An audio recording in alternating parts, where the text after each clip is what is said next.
Along the coastal marshland and barrier islands of the Carolinas lives one of the most culturally unique communities in the United States. People whose language, food, spirituality, and folklore carry deep roots stretching across the Atlantic Ocean and back to West and Central Africa.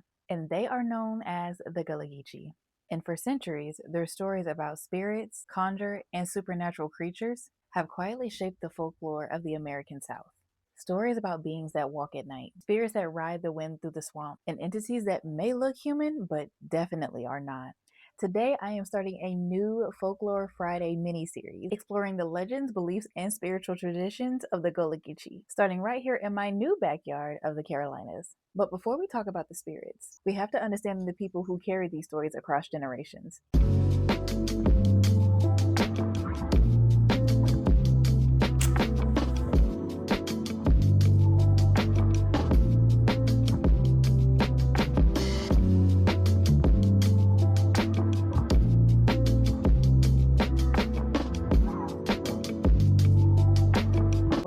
What's good in the YouTube hood? It's your girl Luna Nova, and I'm back with another one for y'all today. Welcome back to the Misty Muse, where we dive into the creepy, the conspiracy, and the downright strange. And today we are diving into Gullah Geechee territory, so things might get strange.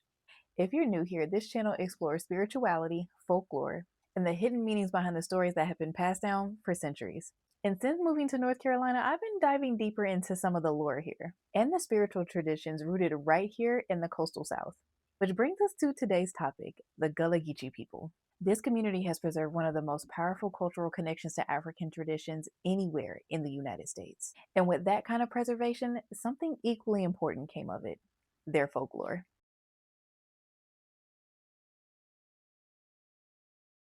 The Gullah Geechee people are descendants of enslaved Africans who lived along the southeastern coast of the United States. These communities historically stretch across what is now known as the Gullah Geechee Cultural Heritage Corridor, which runs all the way from North Carolina through South Carolina and Georgia, as well as parts of Florida. This region includes coastal marshlands, barrier islands, and areas often called sea islands.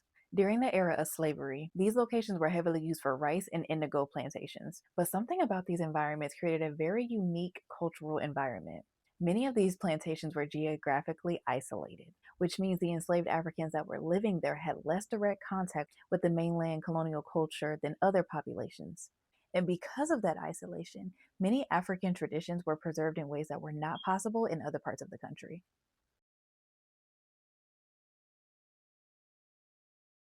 Many of the enslaved Africans that were brought to the Carolinas came from rice-growing regions in West Africa, places like Sierra Leone, Senegal, and Gambia. These regions had already established cultural traditions surrounding agriculture, spirituality, herbal medicine, and storytelling.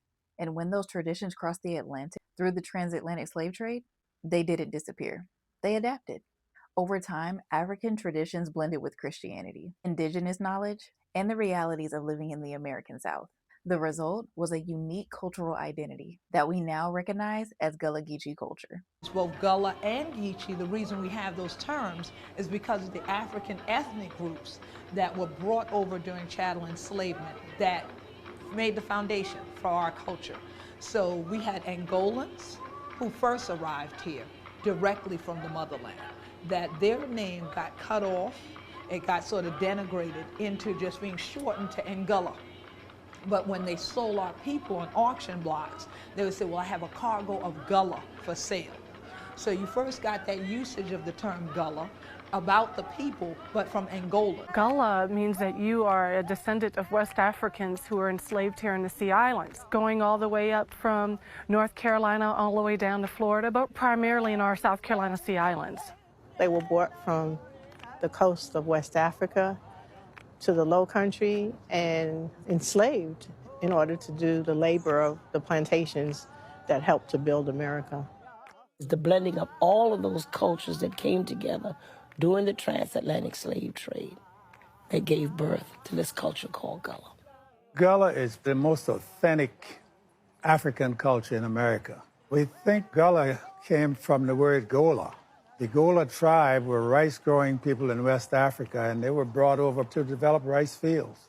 One of the major reasons why we were selected from the west coast of Africa, especially those rice-producing countries like Sierra Leone, Senegal, Gambia, Angola, the rice coast, was because of our expertise in rice cultivation. We came here with specialized skills, and so we were assigned specific tasks. And if we completed those tasks, let's say by noon, then we had the rest of the day, quote unquote, as free time. They were pretty much left alone certain times in the year, and so they were able to really practice the African way of life. And so it has sustained itself over the last 150 years. And so that's why you still see Gullah so prevalent in these areas as opposed to maybe in the upper state or other parts of the country.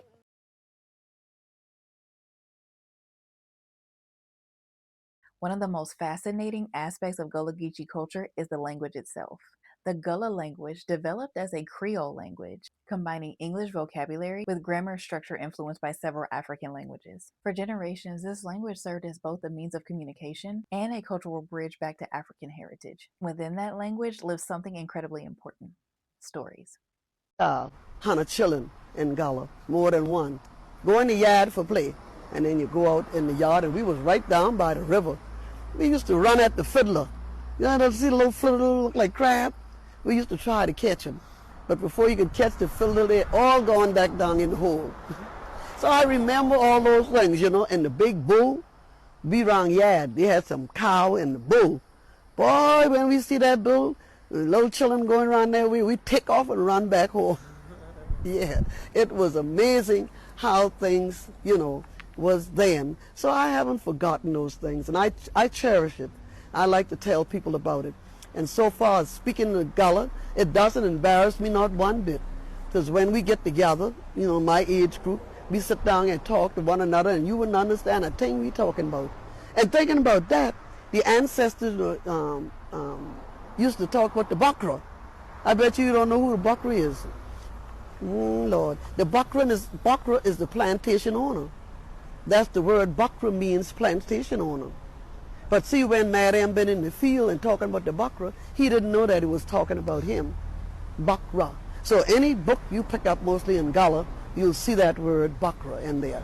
So I explained that. Because Bakra was the owner of the place, you see. And Mariam would be in the field, and you ain't know say Bakra do so and so. Man, Bakra but too mean. But if he was by the gate, he ain't know who he talking about. Talking about him. So remember that Bakra in Gullah means the white plantation owner. And Sham over there. May I say, girl, you ain't Sham over there? You ain't Sham there? Sham there means to see. See it over there. Sham there.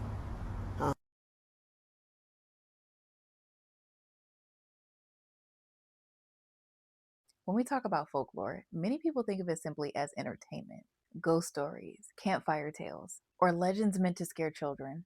But in many cultures, folklore served with a much deeper purpose. It was a way to teach survival.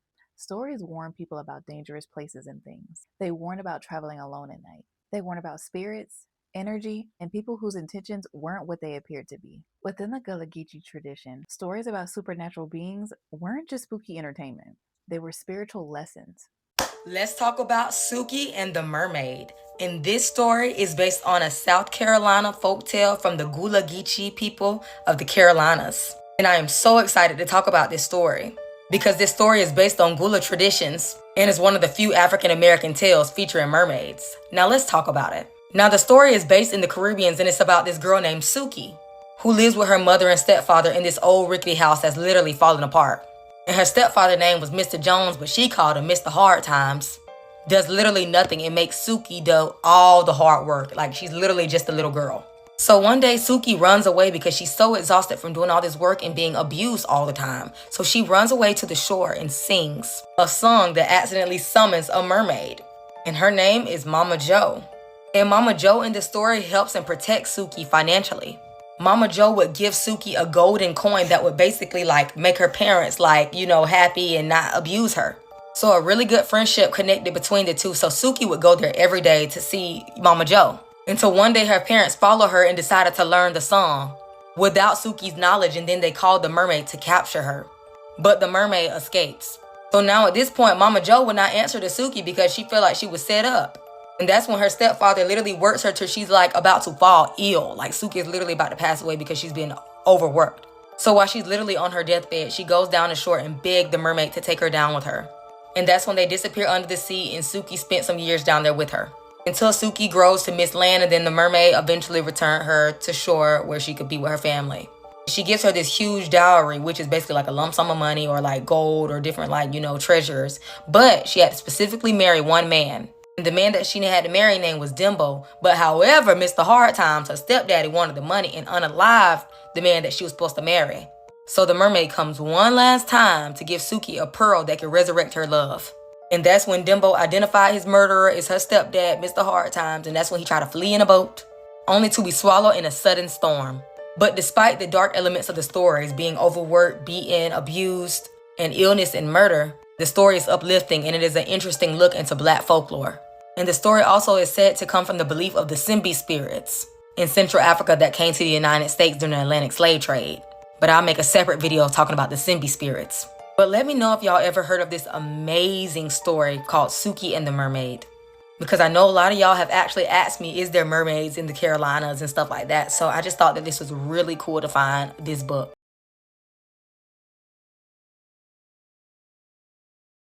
Alongside folklore, another important element of Gullah Geechee culture is the tradition often referred to as conjure or root work.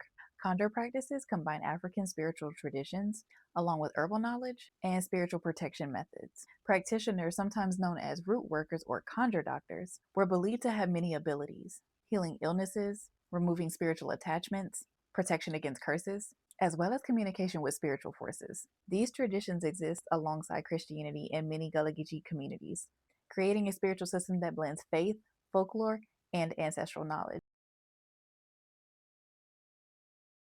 One of the most powerful things about Gullah Geechee folklore is that their stories are still being told to this day. Some have had adaptations into modern ghost stories, and others have become a part of Southern folklore more broadly. But many of the roots of these legends trace back to the spiritual worldview carried across the Atlantic by the enslaved Africans. These stories survived slavery. They survived cultural erasure, and they survived because these communities continued to pass them down.